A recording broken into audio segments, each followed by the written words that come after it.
The Army Corps Civil Works Program has a long history of funding critical infrastructure work for water resource development. In California, where I'm from, that's often included flood control and beach nourishment. And the Corps' strength as an institution rests in non-partisanship and in its ability to provide engineering and construction support regardless of political affiliation. The nonpartisan nature of the Corps ensures that projects are executed objectively and meet the needs of the public. And I think that all of us in this room can agree that our vital infrastructure simply should never be partisan. So, Ms. Colosimo, I was shocked when I saw the Corps released its fiscal 25 work plan last week, which zeroed out funding for critical construction projects in California. And when you dig deeper into the numbers, you see that the administration has shifted more than $250 million away from the construction of critical infrastructure projects in the so-called blue states, like California and Washington, and moved it to the so-called red states. Ms. Colosimo, do you agree that the Corps should operate in a nonpartisan manner? Yes, sir, we should always be non-political. I appreciate that. I have the numbers right in front of me that indicate that that may not be taking place. The Corps decided not to fund projects in California that were in the fiscal 25 budget requests and included in both the House and Senate bills on a bipartisan basis. That includes $34.4 million for the American River Common Features Project, $38.5 million for the Pajaro River Project, $10 million for the San Joaquin River Basin Project, and $43.5 million for the West Sacramento Project. Simply does not make sense that the most populous state in the country should receive $0 for construction work. And this isn't limited to California.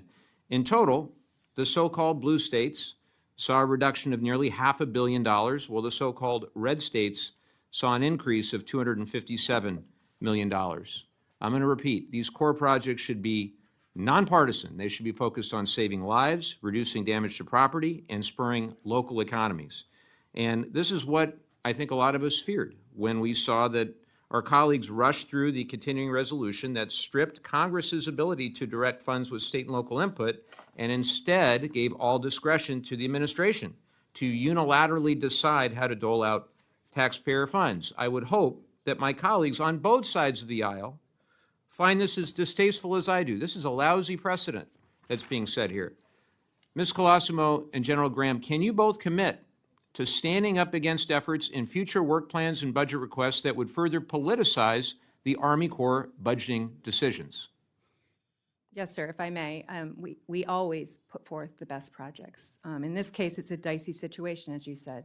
The House and Senate marks were around $3 billion, and we were at the continuing resolution of about 1.8. So they made hard choices, the administration did, and they had that discretion. Do you, reclaiming my time, do you have any other possible explanation for the way the administration wants to distribute these funds other than partisanship? They wanted to prioritize life safety, flooding, and American prosperity. And you think all of the projects in California, Washington, other states don't do that? It's not my judgment to make. That was what they prioritized within the funds that they had discretion to allocate. Right. General, would you care to comment on this? I'd go with Ms. Colosimo's Let me guess, answer. no, you don't want to comment on this. Mr. Cameron, you want to comment on this? Sir, I've gotten no insight at all into the Corps' budgetary process. I can tell you at Interior, the Bureau of Reclamation, we try to invest our dollars where we can manage, produce the greatest benefit and the greatest public safety.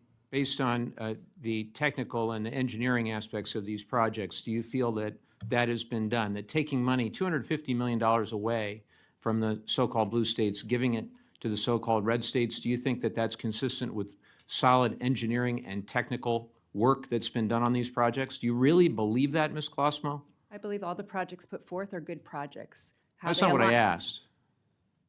What I said was I believe they were all good projects. How they stack against the projects one by one is difficult to answer in one soundbite. Well, you I have do 33 believe they seconds. represent You the have priority of 33 the seconds. administration of life safety, flooding, and coastal and inland You already ports. said that. Try That's again. what I believe. Okay, you think that this was all on the level? You don't think there's any I partisanship at believe all? they had to make trade-offs that I was not privy to. Right, and those trade-offs were of a partisan nature, weren't they? I don't believe they were partisan, but that's their decision You to don't make. believe they were partisan. So what's the explanation if it's not partisanship? It's the priorities they placed that were different than priorities than other projects. You would have to ask Okay. them directly. I'm out of time, but I find your testimony to be completely unbelievable. Thank you. Ms. Colosimo, I want to get back to the California projects that I mentioned earlier. Were you personally involved in the decision-making to not fund any of those projects or not fund all of those projects? No, sir. And Sorry. do you have any idea who specifically was? Well, we deliberate the package with criteria, and we submit to OMB, and OMB and the administration make the decision. So do you final have decisions. an actual human being that was responsible for making the decision? Do you have an email? Do you have?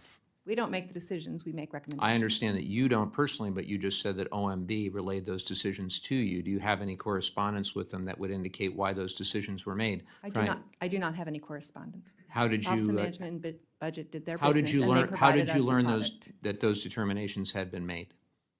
They provided us the final product. Who?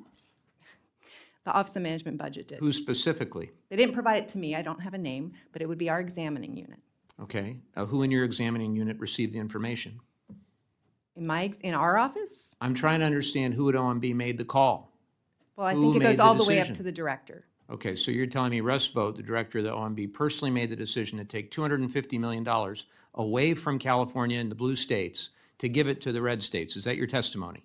My testimony is that he was engaged with his staff, as anybody would be, as It's a much as simple I yes or know. no question.